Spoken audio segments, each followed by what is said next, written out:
MDC is a construction firm.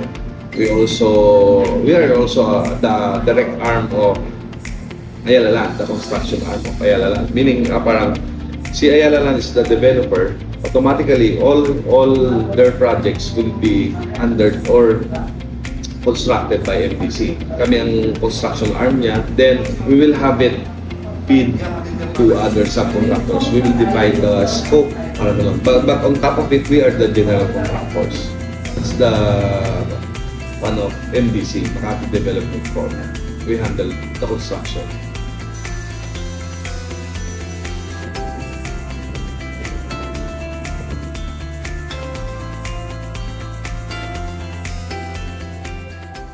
I'm Lance Flamiano from operation ng MDC. I'm a project manager before, pero ngayon nag-reclustering kasi yan, project in charge, pero it's the same. Minsan, mayroon kaming positions sa company, mayroon kaming positions sa Ayala Land, mayroon kaming position on site, which is the position on site sa ngayon is PIC. But originally, our position talaga is sa Ayala Land or sa mother head office namin is we are managers. Builder of choice means we are gearing up to handle outside of Ayala Land. Parang before kasi we are strictly Ayala Land, kami lang yun.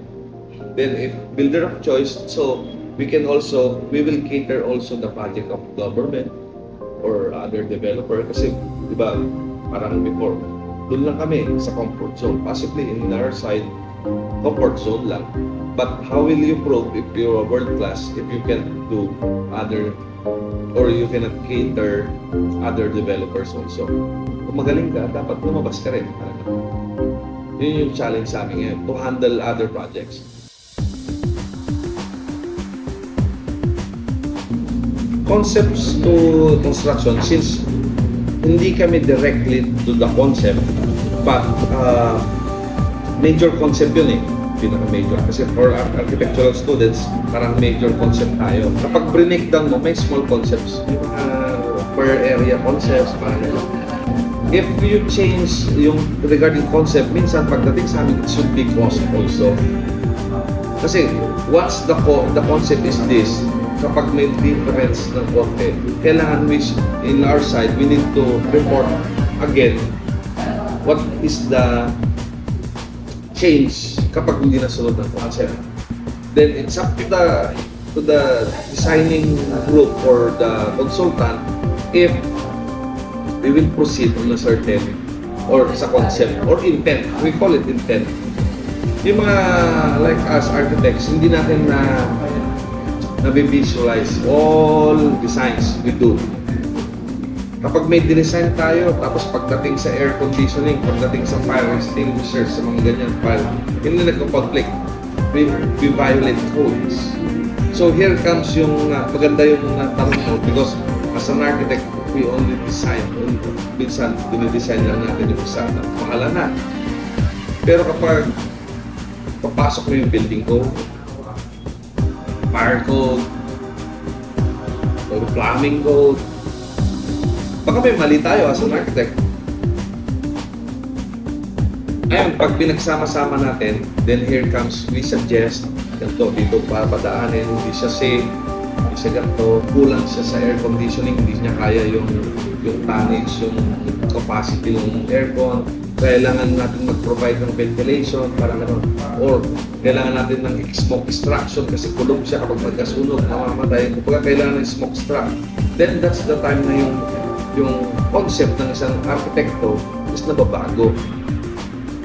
Then, nagkukuha kami, nagsasuggest kami, which is tawagin namin ng consultants, which is the best. Pagdating sa amin sa operation, i-honor naman ng designer kung ano yung suggestion namin. This is the best way and this is the economical way. Parang magkaiba eh. Minsan cost pa rin. Ito, aesthetically, matatanggal yung ceiling mo kapag dito ilalagay. Pinag-uusapan pa rin. Basically, parang we do sit down every once in a while. Lalo nung pasimula yung project, talagang may regular meeting, may separate meeting per items. Sa dami nito, may schedule talaga. Ganun.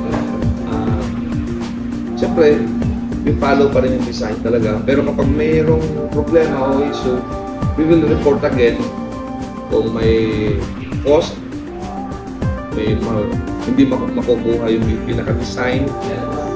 Then, yung designer magsasagot. Meron naman na hindi nasusunod yung designer na parang no choice din siya kasi hindi niya na-anticipate. Kaya kailangan mag-give way. It should be also presentable and safe. Diba? May building code tayo.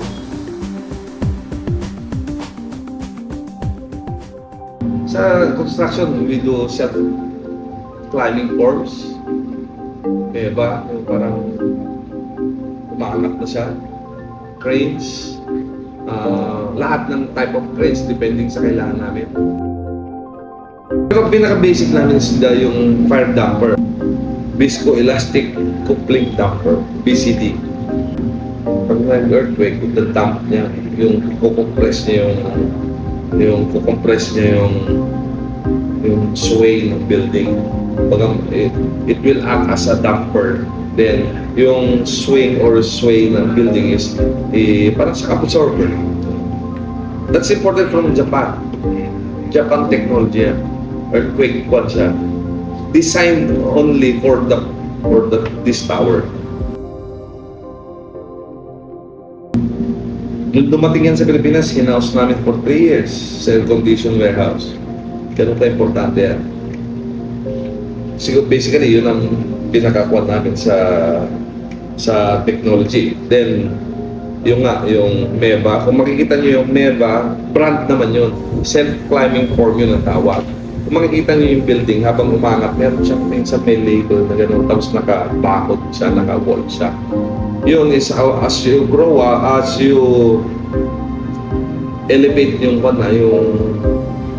building nyo, set yung tumataas or segmental tumataas yun to protect also the people working above.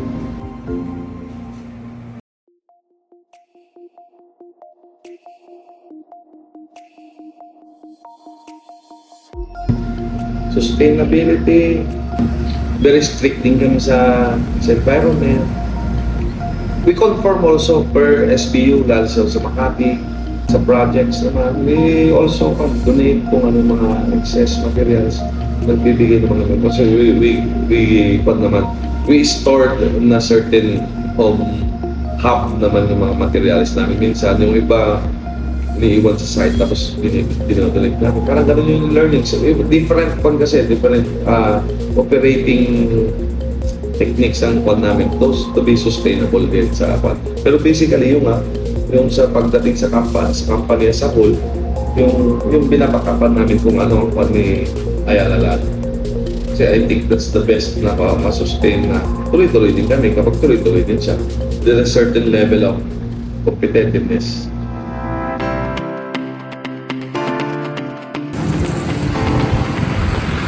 As an architect, syempre, dapat huwag mong kalimutan yun. Don't forget your pinaghirapan nyo na for 5 years. Siguro sa akin nun, that's an edge before to practice mo na makita na kung paano yung work around. Lalo architects is not like established like sa abroad pagdating sa profession natin dito. And pagdating sa real project na different personalities, engineers, architects, MEPs, mechanical engineers, they handle it. Iba-iba yun eh. Basically, ang pinaka-basic talaga sa akin, ang root of my talaga is yung leadership is how to weave different persons para magtrabaho sila. So, you need to lead them and to let them learn kung paano makitulong. Paano ka makisama that's it. Then yung knowledge mo later on bilang architect it will come out sooner or later. As long as pag nabigyan kayo ng chance or spotlight or what you call it kung ano ang tawag mo ron, with the knowledge and yung na natutunan nyo how to be humble sa tao para makisama, that's also, with the, yung knowledge, pinag-aralan nyo, yun yung maging stepping stone nyo para to become a successful architect.